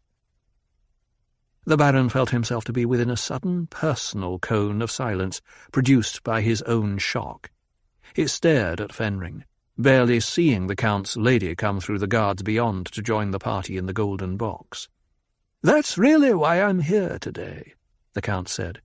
The Emperor wishes me to report on whether you've chosen a worthy successor. There's nothing like the arena to expose the true person from beneath the mask, eh?" "The Emperor promised me free choice of heir," the Baron grated. "We shall see," Fenring said, and turned away to greet his lady. She sat down, smiling at the Baron, then giving her attention to the sand floor beneath them, where Feyd-Rautha was emerging in gill and tights, the black glove and the long knife in his right hand, the white glove and the short knife in his left hand. "White for poison, black for purity," the Lady Fenring said. "A curious custom, isn't it, my love?" The Count said. The greeting cheer lifted from the family galleries, and Feyd-Rautha paused to accept it, looking up and scanning the faces, seeing his cousine and cousins, the demi-brothers, the concubines and out-Freyne relations. They were so many pink trumpet mouths yammering amidst a flutter of colourful clothing and banners. It came to Feyd-Rautha then that the packed ranks of faces would look just as avidly at his blood as at that of the slave gladiator. There was not a doubt of the outcome in this fight, of course. Here was only the form of danger without its substance. Feyd-Rautha held up his knives to the sun, saluted the three corners of the arena in the ancient manner. The short knife in white-gloved hand, white, the sign of poison, went first into its sheath. Then the long blade in the black-gloved hand, the pure blade that now was unpure, his secret weapon to turn this day into a purely personal victory, poison on the black blade. The adjustment of his body shield took only a moment, and he paused to sense the skin tightening at his forehead, assuring him he was properly guarded. This moment carried its own suspense, and Feyd-Rautha dragged it out with the sure hand of a showman, nodding to his handlers and distractors, checking their equipment with a measuring stare, gyves in place with their prickles sharp and glistening, the barbs and hooks weaving with their blue streamers. Feyd-Rautha signalled the musicians. The slow march began, sonorous with its ancient pomp, and Feyd-Rautha led his troop across the arena for obeisance at the foot of his uncle's box. He caught the ceremonial key as it was thrown. The music stopped. Into the abrupt silence he stepped back 2 paces, raised the key, and shouted, "I dedicate this truth to—" And he paused, knowing his uncle would think, "The young fool's going to dedicate to Lady Fenring after all, and cause a ruckus." "To my uncle and patron, the Baron Vladimir Harkonnen," Feyd-Rautha shouted. He was delighted to see his uncle sigh. The music resumed at the quick march, and Feyd-Rautha led his men scampering back across the arena to the Prudence door that admitted only those wearing the proper identification band. Feyd-Rautha prided himself that he never used the Pru door, and seldom needed distractors. But it was good to know they were available this day. Special plans sometimes involved special dangers. Again silence settled over the arena. Feyd-Rautha turned, faced the big red door across from him through which the gladiator would emerge. The special gladiator. The plan Thufir Hawat had devised was admirably simple and direct, Feyd-Rautha thought. The slave would not be drugged. That was the danger. Instead, a keyword had been drummed into the man's unconscious to immobilize his muscles at a critical instant. Feyd-Rautha rolled the vital word in his mind, mouthing it without sound. Scum. To the audience it would appear that an undrugged slave had been slipped into the arena to kill the Baron, and all the carefully arranged evidence would point to the slave-master. A low humming arose from the red door's servo motors as they were armed for opening. Feyd-Rautha focused all his awareness on the door. This first moment was the critical one. The appearance of the gladiator as he emerged told the trained eye much it needed to know. All gladiators were supposed to be hyped on Elaka drug to come out kill-ready in fighting stance, but you had to watch how they hefted the knife, which way they turned in defense, whether they were actually aware of the audience in the stands. The way a slave cocked his head could give the most vital clue to counter and feint. The red door slammed open. Out charged a tall, muscular man with shaved head and darkly pitted eyes. His skin was carrot-coloured, as it should be from the Alaka drug, but Feyd-Rautha knew the colour was paint. The slave wore green leotards and the red belt of a semi-shield, the belt's arrow pointing left, to indicate the slave's left side was shielded. He held his knife sword-fashion, cocked slightly outward in the stance of a trained fighter. Slowly he advanced into the arena, turning his shielded side toward Feyd-Rautha and the group at the proue door. "I like not the look of this one," said one of Feyd-Rautha's barbmen. "Are you sure he's drugged, my lord?" "He has the colour," Feyd-Rautha said. "Yet he stands like a fighter," said another helper. Feyd-Rautha advanced 2 steps onto the sand, studied this slave. "What has he done to his arm?" asked one of the distractors. Feyd-Rautha's attention went to a bloody scratch on the man's left forearm, followed the arm down to the hand as it pointed to a design drawn in blood on the left hip of the green leotards, a wet shape there, the formalized outline of a hawk. Hawk! Feyd-Rautha looked up into the darkly pitted eyes, saw them glaring at him with uncommon alertness. "It's one of Duke Leto's fighting men we took on Arrakis," Feyd-Rautha thought. "No simple gladiator, this." A chill ran through him, and he wondered if Hawat had another plan for this arena, a feint within a feint within a feint, and only the slave-master prepared to take the blame. Feyd-Rautha's chief handler spoke at his ear. "I like not the look on that one, my lord. Let me set a barb or 2 in his knife arm to try him." "I'll set my own barbs," Feyd-Rautha said. He took a pair of the long, hooked shafts from the handler, hefted them, testing the balance. These barbs, too, were supposed to be drugged, but not this time, and the chief handler might die because of that. But it was all part of the plan.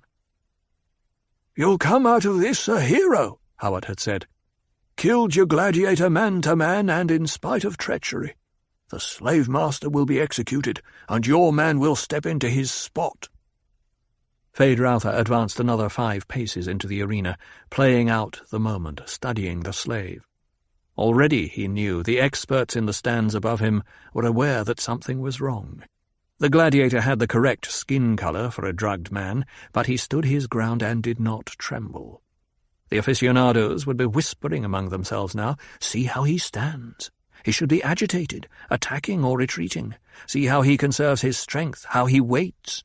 He should not wait." Feyd-Rautha felt his own excitement kindle. "Let there be treachery in Hawat's mind," he thought. "I can handle this slave, and it's my long knife that carries the poison this time, not the short one. Even Hawat doesn't know that."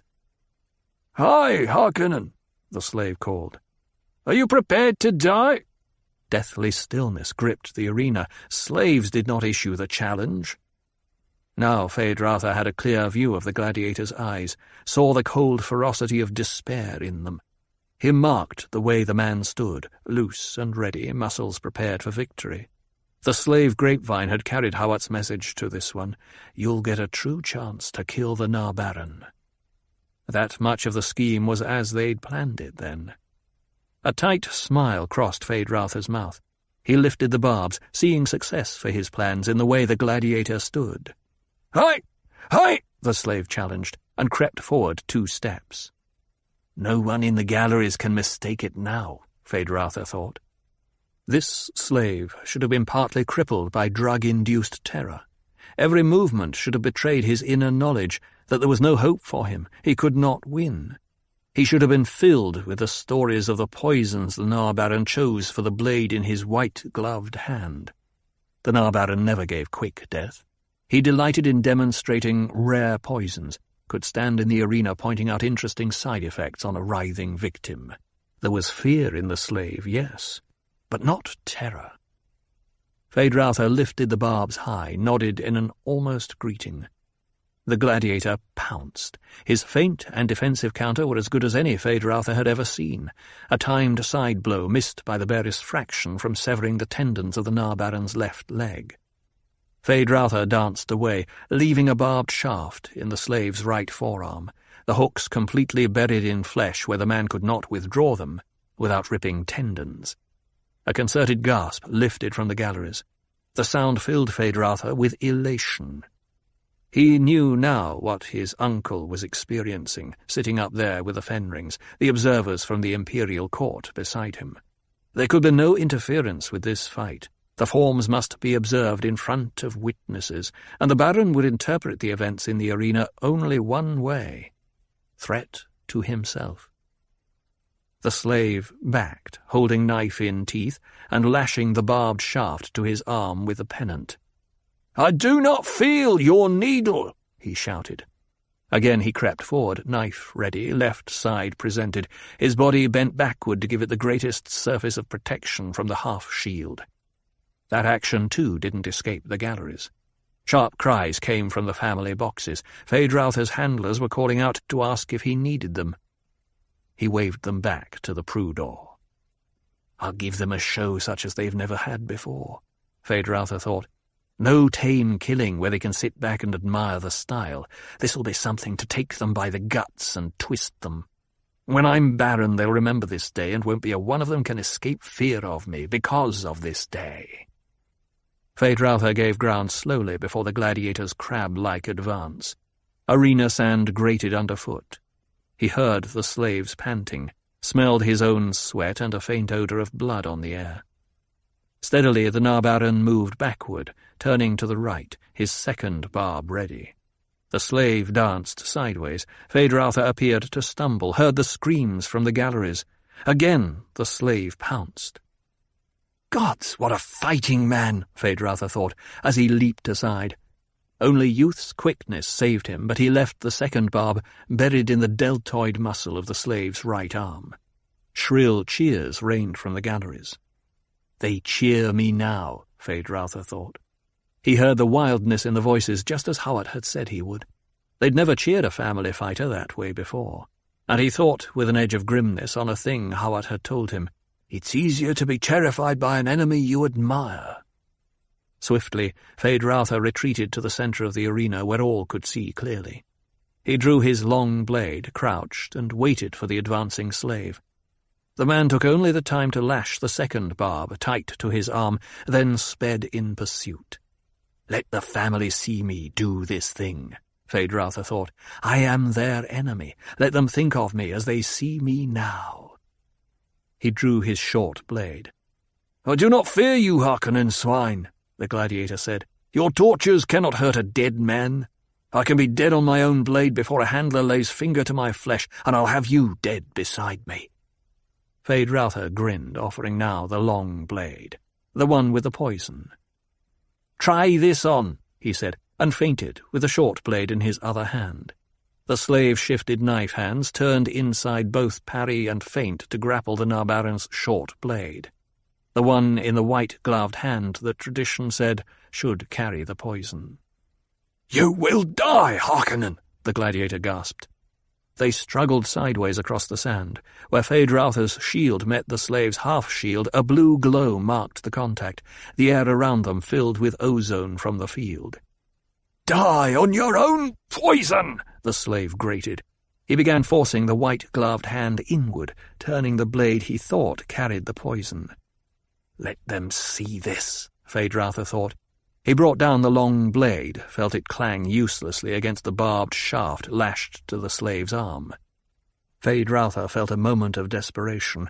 He had not thought the barbed shafts would be an advantage for the slave, but they gave the man another shield. And the strength of this gladiator. The short blade was being forced inward inexorably, and Feyd-Rauther focused on the fact that a man could also die on an unpoisoned blade. "Scum!" Feyd-Rauther gasped. At the key word, the gladiator's muscles obeyed with a momentary slackness. It was enough for Feyd-Rauther. He opened a space between them sufficient for the long blade. Its poisoned tip flicked out, drew a red line down the slave's chest. There was instant agony in the poison. The man disengaged himself, staggered backward. "Now let my dear family watch," Feyd-Rauther thought. "Let them think on this slave who tried to turn the knife he thought poisoned and use it against me. Let them wonder how a gladiator could come into this arena ready for such an attempt, and let them always be aware they cannot know for sure which of my hands carries the poison." Feyd-Rauther stood in silence, watching the slow motions of the slave. The man moved within a hesitation awareness. There was an orthographic thing on his face now for every watcher to recognize. The death was written there. The slave knew it had been done to him, and he knew how it had been done. The wrong blade had carried the poison. "You!" the man moaned. Feyd-Rautha drew back to give death its space. The paralyzing drug in the poison had yet to take full effect, but the man's slowness told of its advance. The slave staggered forward as though drawn by a string, one dragging step at a time. Each step was the only step in his universe. He still clutched his knife, but its point wavered. "One day, one of us will get you," he gasped. A sad little moue contorted his mouth. He sat, sagged, then stiffened and rolled away from Feyd-Rautha, face down. Feyd-Rautha advanced in the silent arena, put a toe under the gladiator and rolled him onto his back to give the galleries a clear view of the face when the poison began its twisting, wrenching work on the muscles. But the gladiator came over with his own knife protruding from his breast. In spite of frustration, there was for Feyd-Rautha a measure of admiration for the effort this slave had managed in overcoming the paralysis to do this thing to himself. With the admiration came the realization that here was truly a thing to fear. That which makes a man superhuman is terrifying. As he focused on this thought, Feyd-Rautha became conscious of the eruption of noise from the stands and galleries around him. They were cheering with utter abandon. Feyd-Rautha turned, looking up at them. All were cheering except the Baron, who sat with hand to chin in deep contemplation, and the Count and his lady, both of whom were staring down at him, their faces masked by smiles. Count Fenring turned to his lady, said, A resourceful, young man, my dear. His, synaptic responses are very swift, she said. The Baron looked at her, at the Count, returned his attention to the arena, thinking, if someone could get that close to one of mine. Rage began to replace his fear. I'll have the slave-master dead over a slow fire this night, and if this Count and his lady had a hand in it— The conversation in the Baron's box was remote movement to Feyd-Rautha. The voices drowned in the foot-stamping chant that came now from all around. Head! Head! Head! Head! The Baron scowled, seeing the way Feyd-Rautha turned to him. Languidly, controlling his rage with difficulty, the Baron waved his hand toward the young man standing in the arena beside the sprawled body of the slave. Give the boy a head. He earned it by exposing the slave-master. Feyd-Rautha saw the signal of agreement, thought, they think they honor me. Let them see what I think. He saw his handlers approaching with a saw knife to do the honors, waved them back, repeated the gesture as they hesitated. They think they honor me with just a head, he thought. He bent and crossed the gladiator's hands around the protruding knife handle, then removed the knife and placed it in the limp hands. It was done in an instant, and he straightened, beckoned his handlers. "Bury this slave intact with his knife in his hands," he said. "The man earned it." In the golden box, Count Fenring leaned close to the Baron, said, "A grand gesture, that. True bravura. Your nephew has style as well as courage." "He insults the crowd by refusing the head," the Baron muttered. "Not at all," Lady Fenring said. She turned, looking up at the tears around them, and the Baron noted the line of her neck, a truly lovely flowing of muscles, like a young boy's. "They like what your nephew did," she said. As the import of Feyd-Rautha's gesture penetrated to the most distant seats, as the people saw the handlers carrying off the dead gladiator intact, the Baron watched them and realized she had interpreted the reaction correctly. The people were going wild, beating on each other, screaming and stamping. The Baron spoke wearily. "I shall have to order a fete. You cannot send people home like this, their energies unspent. They must see that I share their elation." He gave a hand signal to his guard, and a servant above them dipped the Harkonnen orange pennant over the box once, twice, 3 times. Signal for a fete. Feyd-Rautha crossed the arena to stand beneath the golden box, his weapons sheathed, arms hanging at his sides. Above the undiminished frenzy of the crowd, he called, "A fete, uncle?" The noise began to subside as people saw the conversation and waited. "In your honour, Feyd," the Baron called down, and again he caused the pennant to be dipped in signal. Across the arena the Prue barriers had been dropped, and young men were leaping down into the arena, racing toward Feyd-Rautha. "You ordered the Prue shields dropped, Baron?" the Count asked. "No one will harm the lad," the Baron said. "He's a hero." The first of the charging mass reached Feyd-Rautha, lifted him on their shoulders, began parading around the arena. "He could walk unarmed and unshielded through the poorest quarters of Harco tonight," the Baron said. "They give him the last of their food and drink just for his company." The Baron pushed himself from his chair, settled his weight into his suspensors. "You will forgive me, please. There are matters that require my immediate attention. The guard will see you to the keep." The Count arose, bowed. "Certainly, Baron. We're looking forward to the fete. I've never seen a Harkonnen fete." "Yes," the Baron said, "the fete." He turned, was enveloped by guards as he stepped into the private exit from the box. A guard captain bowed to Count Fenring. "Your orders, my lord?" "We will, wait for the worst, crush to, pass," the Count said. "Yes, my lord." The man bowed himself back 3 paces. Count Fenring faced his lady, spoke again in their personal humming code tongue. You saw it, of course." In the same humming tongue, she answered. The lad knew the gladiator wouldn't be drugged.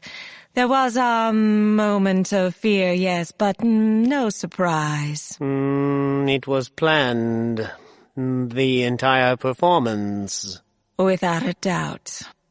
It stinks of Hawat. Indeed.